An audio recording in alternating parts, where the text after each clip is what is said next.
Filsafat ilmu.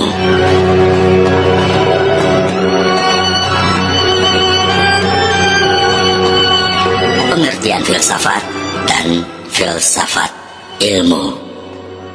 Kata filsafat dalam bahasa Indonesia memiliki padanan kata philosophia bahasa Latin, filosofi bahasa Inggris, filosofik bahasa Jerman, Belanda, dan Prancis, sedangkan bahasa Arab adalah falsafah. Semua istilah itu bersumber pada istilah bahasa Yunani, philosophia. Istilah tersebut dari philein yang berarti mencintai, sedangkan philos yang berarti teman, kawan, sahabat. Selanjutnya istilah sophos yang berarti bijaksana, sedangkan sophia yang berarti kebijaksanaan. Ada dua arti secara etimologis dari filsafat yang sedikit berbeda. Pertama, apabila istilah filsafat mengacu pada asal kata philein dan sophos, maka artinya mencintai hal-hal yang bersifat bijaksana. Artinya bijaksana yang dimaksud adalah sebagai kata sifat. Dan yang kedua, apabila filsafat mengacu pada asal kata philos dan sophia, maka artinya adalah teman, kawan, sahabat, kebijaksanaan. Maksudnya adalah kebijaksanaan sebagai kata benda. Filsafat yang dijabarkan dari perkataan philosophia dari bahasa Yunani tersebut, yang berarti cinta akan kebijaksanaan, love of wisdom. Menurut tradisi, Pythagoras dan Socrates lah yang pertama-tama menyebut diri sebagai philosophos, yaitu sebagai protes terhadap kaum sophis, kaum terpelajar pada waktu itu yang menamakan dirinya bijaksana. Padahal kebijaksanaan mereka itu hanya semu saja. Sebagai protes terhadap kesombongan mereka, maka Socrates lebih suka menyebut diri pencinta kebijaksanaan. Artinya orang yang ingin mempunyai pengetahuan yang luhur, atau sophia itu. Mengingat keluhuran yang dikejarnya itu, maka ia tidak mau berkata bahwa ia telah mempunyai, telah memiliki, atau menguasainya. Namun ini sudah semestinya, karena dalam filsafat orang tidak pernah akan dapat mengatakan selesai belajar, karena luas dan dalamnya filsafat itu, orang tidak dapat menguasainya dengan sempurna. Selama manusia masih hidup dalam dunia ini, harus berusaha untuk mengejarnya. Lebih baik dikatakan bahwa orang ingin menguasainya dengan menyebut diri filsuf saja. Menurut sejarah, Pythagoras yang hidup pada 572 hingga 497 sebelum Masehi adalah orang yang pertama kali memakai kata philosophia. Ketika beliau ditanya apakah ia seorang yang bijaksana, maka Pythagoras dengan rendah hati menyebut dirinya sebagai philosophos, yaitu pencinta kebijaksanaan, lover of wisdom. Banyak sumber yang menegaskan bahwa sophia mengandung arti yang lebih luas daripada kebijaksanaan.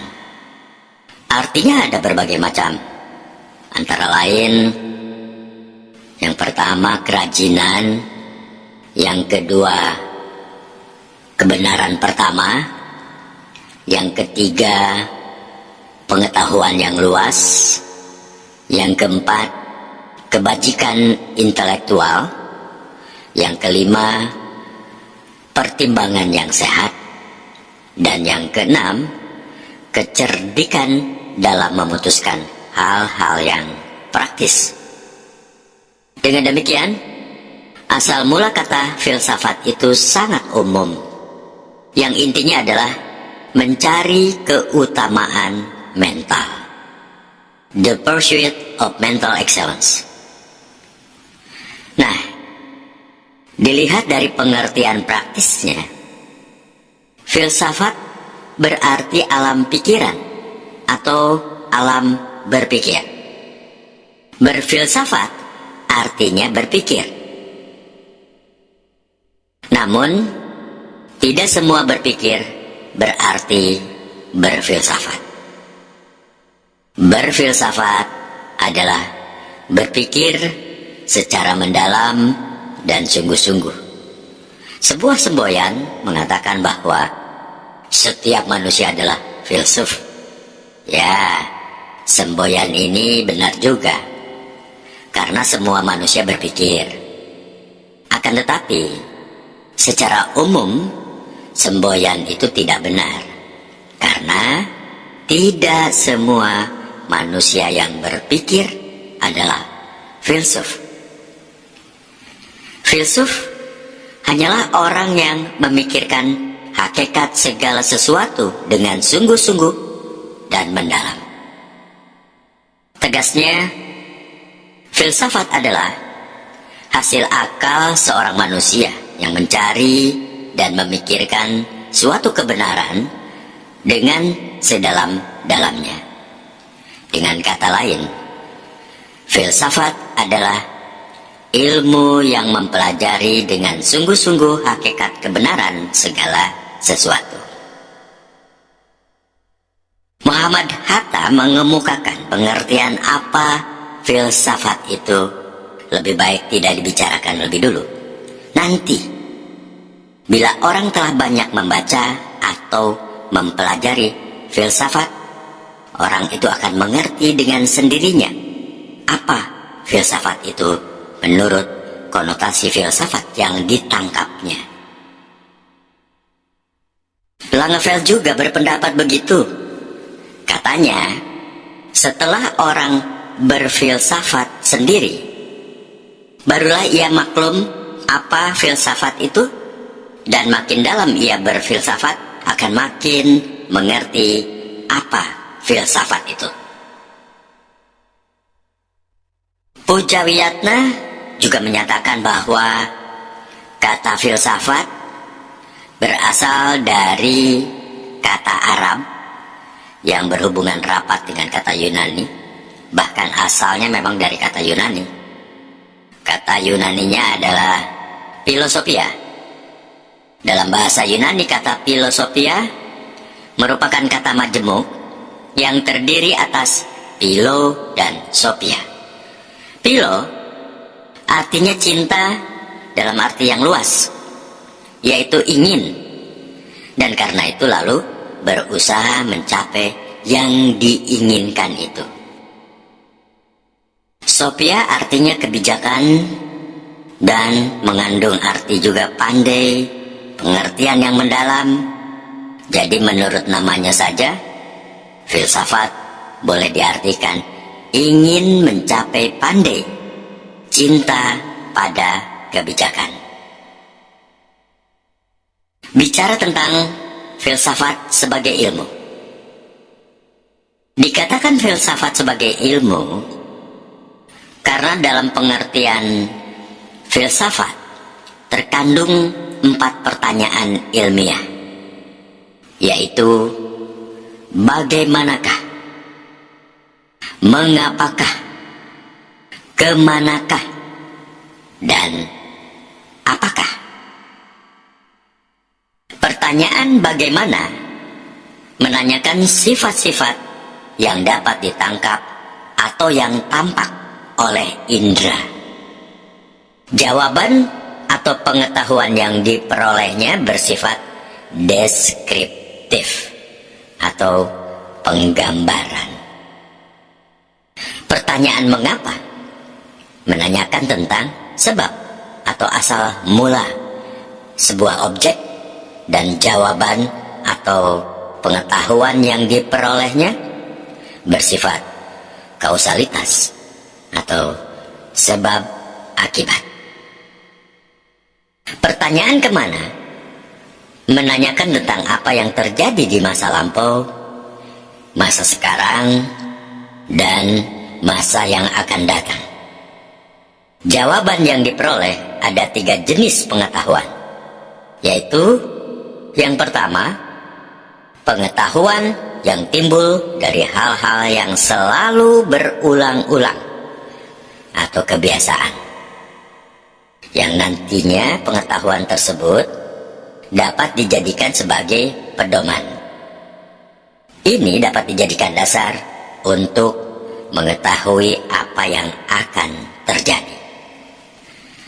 Kedua, pengetahuan yang timbul dari pedoman yang terkandung dalam adat istiadat atau kebiasaan yang berlaku dalam masyarakat.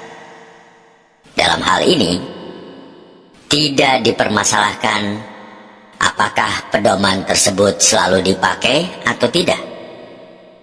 Pedoman yang selalu dipakai disebut hukum.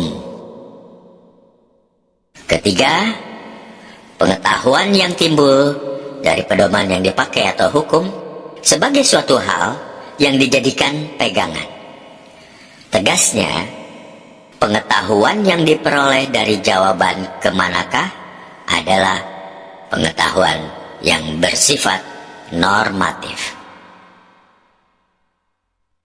Pertanyaan apakah yang menanyakan tentang hakikat atau inti mutlak dari suatu hal? Hakikat ini sifatnya sangat dalam atau radiks dan tidak lagi bersifat empiris, sehingga hanya dapat dimengerti oleh akal. Jawaban atau pengetahuan yang diperolehnya ini, kita akan dapat mengetahui hal-hal yang sifatnya sangat umum, universal, dan abstrak. Dengan demikian, kalau ilmu-ilmu yang lain selain filsafat bergerak dari tidak tahu kepada tahu, sedangkan ilmu filsafat bergerak dari tidak tahu kepada tahu, selanjutnya kepada hakikat.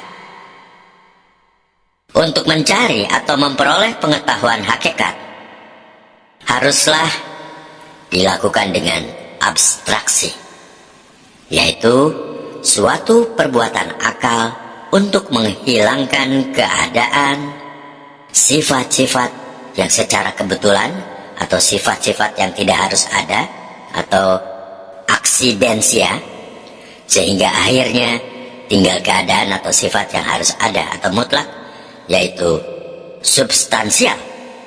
Maka pengetahuan hakikat dapat diperolehnya. Filsafat sebagai cara berpikir.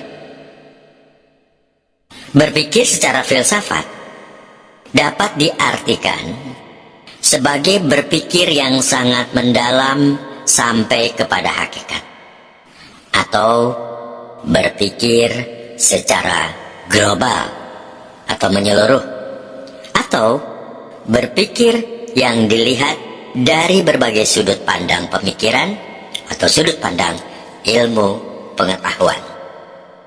Jadi berpikir yang seperti itu sebagai upaya untuk dapat berpikir secara tepat dan benar, serta dapat dipertanggungjawabkan.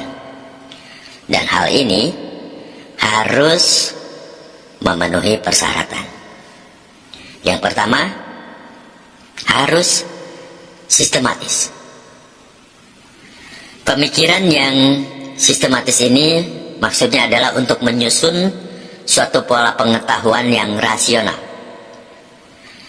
Sistematis adalah masing-masing unsur saling berkaitan satu dengan yang lain secara teratur dalam suatu keseluruhan. Sistematika pemikiran seorang filsuf banyak dipengaruhi oleh keadaan dirinya, lingkungan, zamannya, pendidikan, dan sistem pemikiran yang mempengaruhi. Yang kedua, harus konsepsional. Secara umum, istilah konsepsional ini berkaitan dengan ide atau gambar atau gambaran yang melekat pada akal pikiran yang berada dalam intelektual.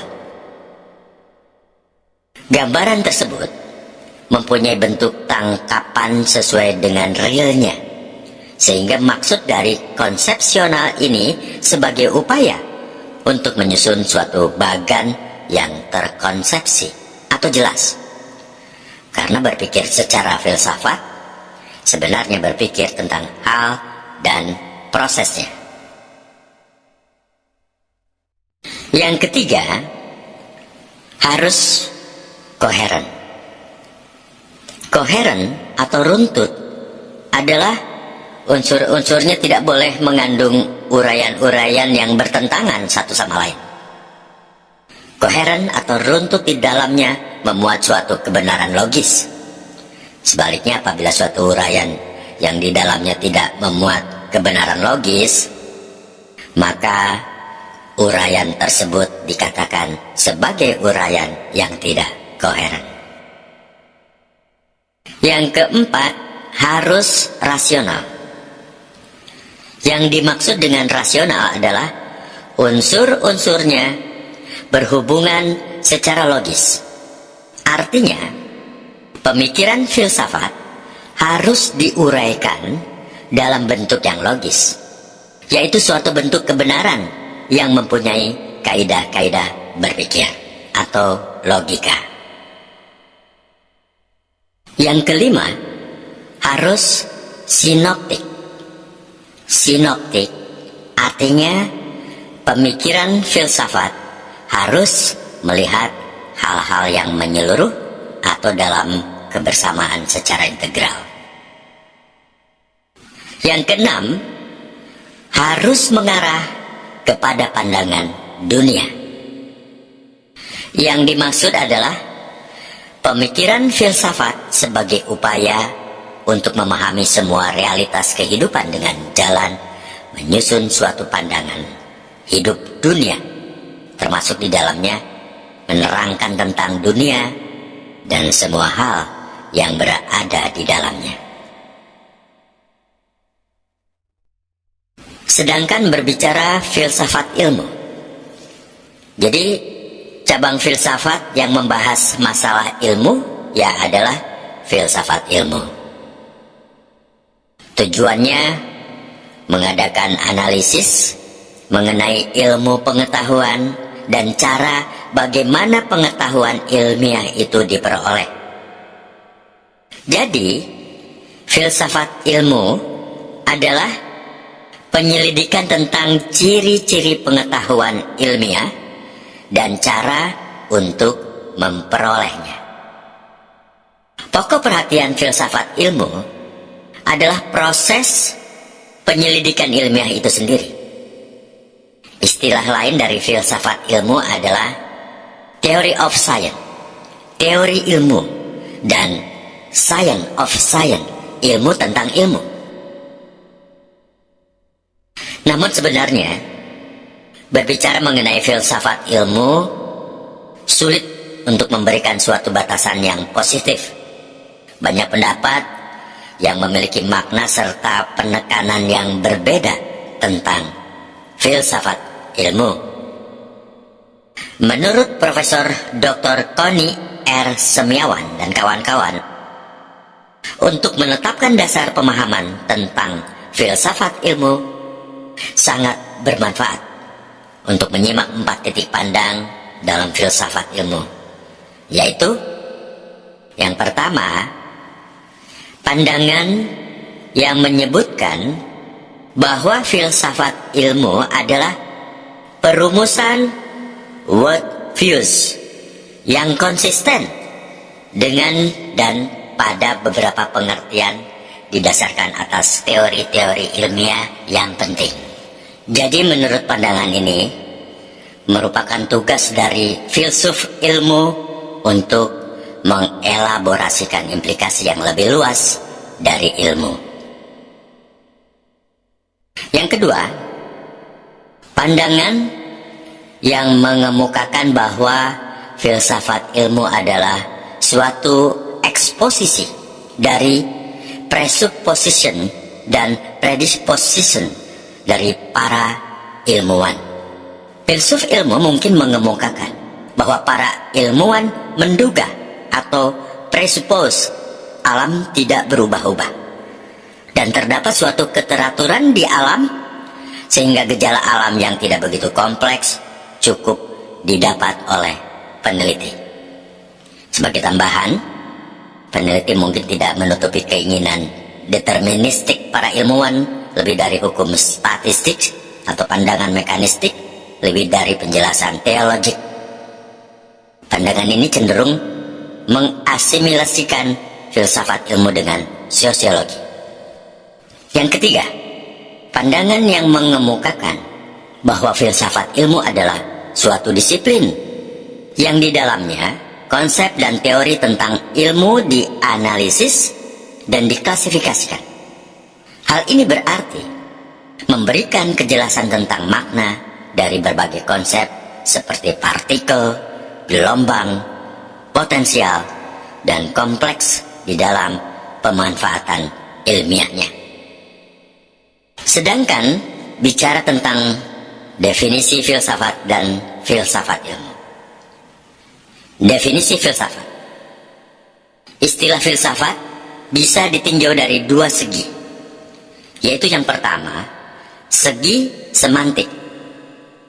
Perkataan filsafat berasal dari kata Arab falsafah yang berasal dari bahasa Yunani philosophia yang berarti philos, cinta, suka atau loving, dan sophia, pengetahuan, hikmah atau wisdom. Jadi philosophia berarti cinta pada kebijaksanaan atau cinta kebenaran. Maksudnya, setiap orang yang berfilsafat akan menjadi bijaksana. Orang yang cinta kepada pengetahuan disebut filosofer. Dalam bahasa Arabnya, filsuf. Pecinta pengetahuan adalah orang yang menjadikan pengetahuan sebagai tujuan hidupnya, atau dengan perkataan lain, mengabdikan dirinya pada pengetahuan. Yang kedua, segi praktis. Dilihat dari pengertian praktisnya, filsafat berarti alam pikiran atau alam berpikir. Berfilsafat artinya berpikir. Namun, tidak semua berpikir berarti berfilsafat. Berfilsafat adalah berpikir secara mendalam dan sungguh-sungguh. Sebuah semboyan mengatakan bahwa setiap manusia adalah filsuf. Semboyan ini benar juga, karena semua manusia berpikir. Akan tetapi, secara umum semboyan itu tidak benar, karena tidak semua manusia yang berpikir adalah filsuf. Filsuf hanyalah orang yang memikirkan hakikat segala sesuatu dengan sungguh-sungguh dan mendalam. Tegasnya, filsafat adalah hasil akal seorang manusia yang mencari dan memikirkan suatu kebenaran dengan sedalam-dalamnya. Dengan kata lain, filsafat adalah ilmu yang mempelajari dengan sungguh-sungguh hakikat kebenaran segala sesuatu. Karena luasnya lingkungan pembahasan ilmu filsafat, maka tidak mustahil kalau banyak di antara para ahli filsafat memberikan definisinya secara berbeda-beda. Coba perhatikan definisi-definisi ilmu filsafat dari filsuf Barat dan Timur.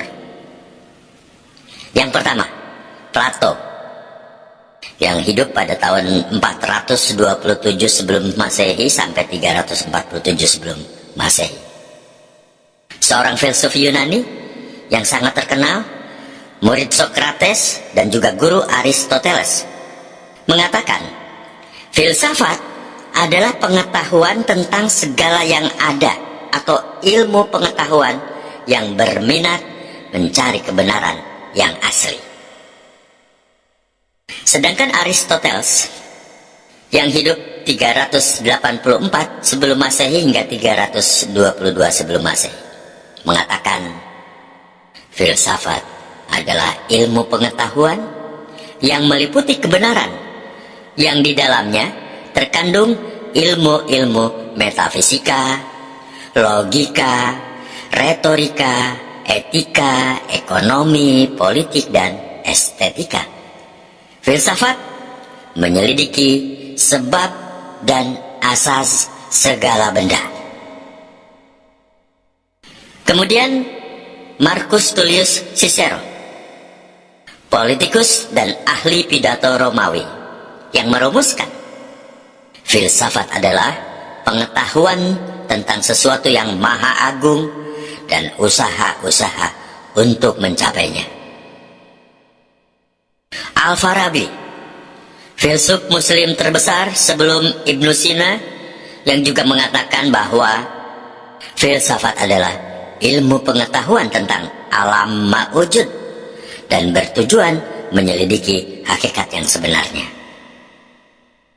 Immanuel Kant, yang sering disebut raksasa pikir barat, yang mengatakan filsafat itu ilmu pokok dan pangkal segala pengetahuan yang mencakup di dalamnya 3 persoalan, yaitu apakah yang dapat kita ketahui?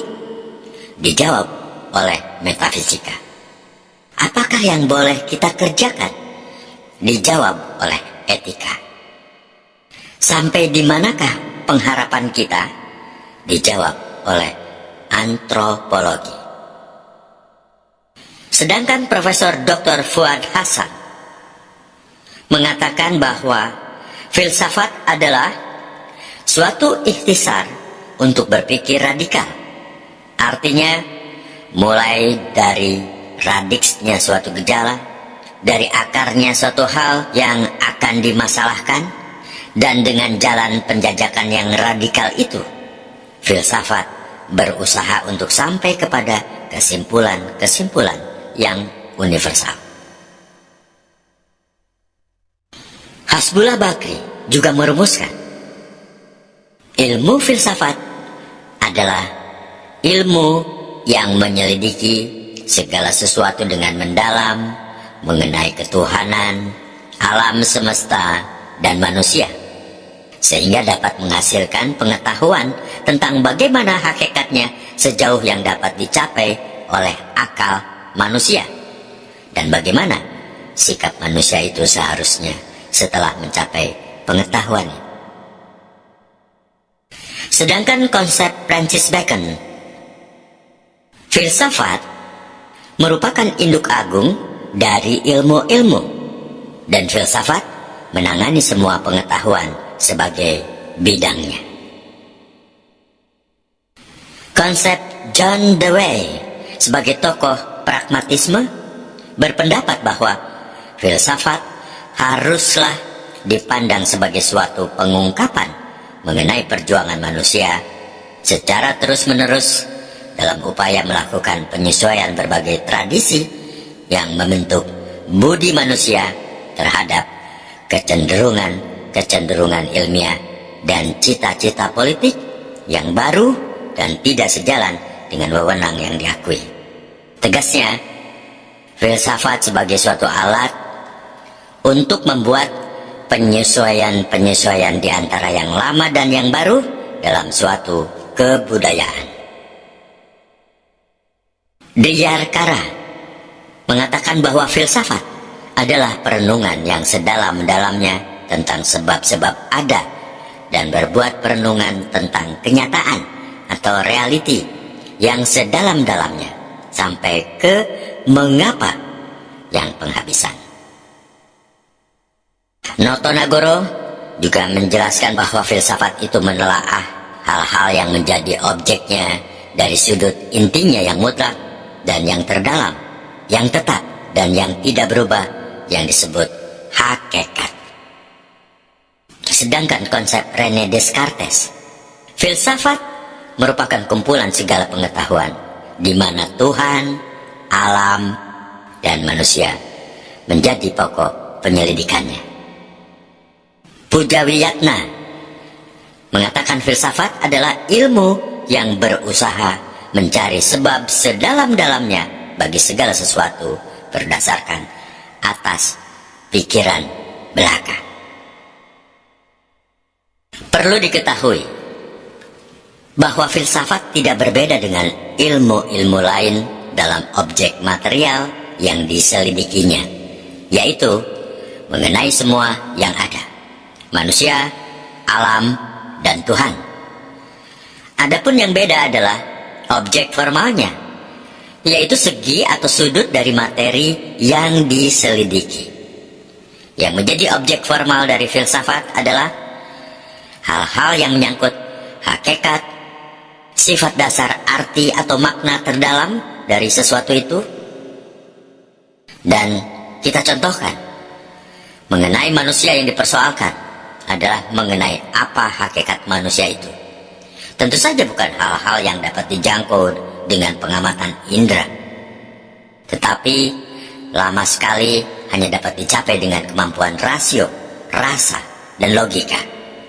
Karena tentang hakikat, sesuatu bukanlah mengenai hal yang sifatnya empirik. Mengenai tujuan filsafat, bahwa dengan mengetahui sesuatu yang tidak hanya dari segi yang lahiriah, tetapi juga yang hakiki, akan memperluas cakrawala pandang kita tentang sesuatu itu. Dengan itu kita dapat menempatkan diri kita di tengah-tengah keberadaan lain secara tepat. Karena keberadaan kita sebagai manusia bukanlah keberadaan yang pasif. Kita harus tanggap dan menanggapi dengan apa yang berada di sekeliling kita. Pendeknya, dengan filsafat, kita menjadi tahu tentang diri kita sendiri dan tahu tentang diri yang lain, yaitu alam sekitar dan Tuhan. Dengan itu kita dapat menyesuaikan hidup kita dengan cara yang tepat. Definisi filsafat ilmu. De Liangji mendefinisikan filsafat ilmu adalah segenap pemikiran reflektif